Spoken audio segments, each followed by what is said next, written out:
And no, but you can leave the glass there. We'll fill it up and slide it to you. Yep. All right. Taste as we go. Here we go. Hello, Internet. I'm Dan. And I'm Chaz. This is Wine is Serious Business, episode 132. We're drinking 2009 Oregon Pinot, some stuff that I've seen at the supermarket, and some stuff that we don't normally do very often, right? These are two producers that I don't think we've ever done on the show. I don't think so either. Andrew Rich, I've had his wines a couple times. His Pinot Noirs maybe like once. Whereas the Alloro never had it, so yeah, both seen him around, want to check it out. So let's get straight into it. And 2009 is kind of the end of 2009s, right? So yeah, definitely. This is the 2009 Willamette Valley Pinot Noir Verbatim. I'm not sure what's specific about that blend. We got a little off-camera guest here, getting a little pour, and thank you. And I've seen Andrew Rich's stuff around a lot, but. You know, and I've had his Sauvignon Blanc. I really like it. I've had his dessert, the Gewürztraminer, all over the place. I see it on lists, at restaurant lists. I see it in stores. It's delicious. So I'm excited to check this out. All right. Different even nose than the last time. It's totally true. Yeah. So these have been open for maybe about 20 to 30 minutes right now. Gotten a little bit of air. It's true. It's a little more rich. It's got a little like maybe like guava or pomegranate or something a little tropical on there. So it got better. It's like a richer nose than like the first taste of this was definitely like tight as hell and just like tart flavors on the nose with a little bit of like alcohol you could even sense there. Yeah. There's like more richness coming out. So this would. If you do have this wine, definitely like try to decant it or give it an hour or something. And we did kind of decant this before the show. Yeah. So like decant it and let it sit. Yeah. So. But yeah, like rich nice earth. Nose. Yeah, smells nice. A little bit of vanilla from oak, but not overwhelming. Just a tiny bit of it. Some of that comes through on the palate. Still darker fruit, but I'm getting some strawberries and some plums. There is a little bit of alcohol showing on the end of the palate there. A little bit of stems or skins or something there too. Got some.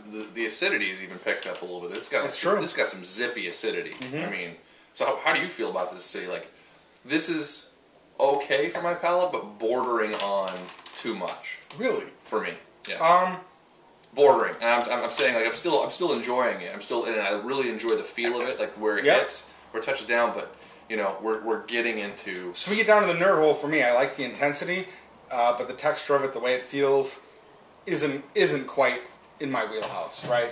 So I like how it balances out some of the richness, some of those, and I think some of those like pomegranate flavors from the nose are coming through. That's a good catch, yeah. And the acidity kind of, evens that out a little bit, but. Young plums too. Yeah, the plums are a little rougher, firm here. I mean, this is a odd flavor profile for Pinot.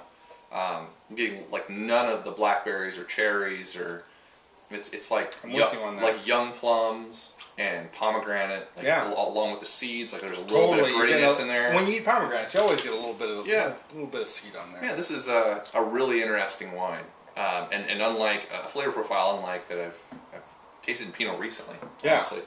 And while there is kind of that little tropical flavor and the richness, it's not like the big heavy wines like 2009s are stereotyped to be. There's definitely still, I think, the good acidity, and it doesn't sit heavily on the palate. So it's nice. Altogether, right? Like the texture of the acidity isn't quite there for me, but I like the flavors altogether that come, and a little bit of alcohol that I'm feeling. So that comes to 87 points for me. Solid, but not. Entirely where I get excited. It's the same here. Not feeling. The flavor profile is different and interesting, which I can appreciate. Definitely outside the norm, but the acidity is bordering, like I said, on too much. I sort of like where this acidity touches down, but like I said, it's just not my wheelhouse for different reasons, right? Intensity levels. Sort of kind of ends quickly on the finish. Not a lot of finish to it. 84 points for me. All right. Yeah, I mean, This just isn't my style of wine. So All right. I can appreciate the good characteristics and I like the flavors here, but just and that's an interesting thing that's evolved. You know what? I'm going to give a shout out to Ron Felthoven, who threw me a really difficult question to comment to. On and I'm still gonna respond to that. I've thought about it a lot. But that you pointed out that a big difference between Chaz's palate and mine is our threshold for levels of acidity. And as soon as you said that, I've noticed, like, wow, that's really true. Like, I like a lot more than he does. Like, by the time I'm really, like, my perfect amount of acidity is a little too much for him. Yeah. And so that's something that I'm really seeing come into play more often. I like the softer, more integrated wines. Can't help it. So I can't help it that you like bad wine, Dan. It's all right. You don't hate acidity that much. No, that was totally just we, me being a hater. we score half of our wine exactly the same. Put the troll face over the show right there. 2009 Pinot Noir Alloro Vineyard Estate. It's in the Willamette Valley. We don't know much about them. Why'd you pick this out? So Chehalem Mountains. Oh, all right. Which is, we don't drink a lot of Chehalem Mountains, No. honestly. One of the AVAs, I have no opinion even on what it tastes like. Right. And then I'm kind of a slut for the package. Like it looks good. The big punt, right? I mean, it's like Yep. I don't Pretty know. label, right? Yeah, like nice yeah. flowers, big It looks heavy good. bottle. It looks good. So it was kind of like one of those ones. It's like at $28 a bottle with a package like that. Let's see if it stands up. Good point. Honestly, Let's see. Yeah. because it's going to get picked out by some people. But yeah, let's check it out. A little more funk on the nose Yeah. here, right? Yeah. Like, So I'm not going to say the full-on Oregon funk, but there's definitely a little bit of forest floor, a little bit of wood underneath. It smells more typically Oregon, right? Like it's got that funky characteristic you were talking about. I'm with it's you like on that. this sort of sweet. I'm a little bit. I really like when a wine can portray sweetness on the nose and be completely dry, and this does that, right? It's got that. It's got that really inviting aroma of like sweet fruit, and it's not like over the top sweet fruit. This is just light. It's like fresh strawberries and fruit. It's nice. So Yeah. Solid nose. Strawberries come in right away on the palate. They kind of like settle in on the front end, wash across the back, and there's a little bit of pop in tartness as the acidity settles in. Maybe a little bit of sour cherry or something like that too. Yeah, the strawberries are getting a little riper here, but not overly ripe.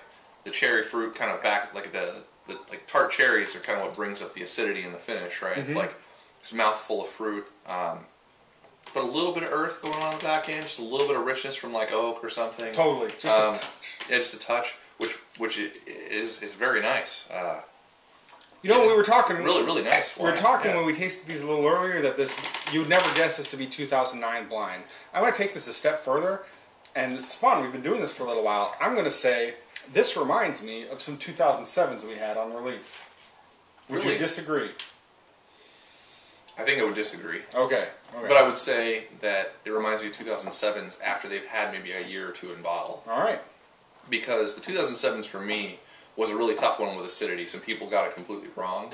They did. But after letting the wine sit for 2 years, it sort of became, some wines integrated, right? They got better, considerably better. So, yes, I sort of agree with you that here on this wine, it's like, it's surprisingly gentle for a 2009, which got a lot of bad press for being a ripe vintage, whatever, big and juicy. This is not that. Like, not at all. It's very, very well put together, very delicate. Nice, gentle texture on the palate. Yeah, I like the way it feels in the palate quite a bit, and it's very well integrated, super easy to drink, which is a big thing for me. Like the acidity is not too much. I wish there was a touch more, oddly, but this is a total crowd pleasing style based on how just like my mom would really enjoy this. Like same thing. She can it again, man. This is. We've tasted this 3 times at this point, and it's yeah. The bottom of it's so integrated. It still has this gentle touch. Picking up some flavors. Yep. Yeah. Another 90 plus taste for me. Awesome. And, really good. Really good. And I'll check out this producer from now on. It's on my radar. 89 plus for me. I think Chaz wants a little more acid. That means that I definitely want a little more acid. So that steps it back a little bit for me. But still solid. Same thing. I'm excited to try more of what they're up to. Yeah, that brings us to question of the day. Now we're. What? You got one? Just had some tattoo work done. Nice. Do you have tattoos? There you go. Are you willing to talk about them? What are they for? There you go. What are they for? Do you Not have even tattoos? what are they? No, I don't have any tattoos. All right. See you guys next time. Cheers.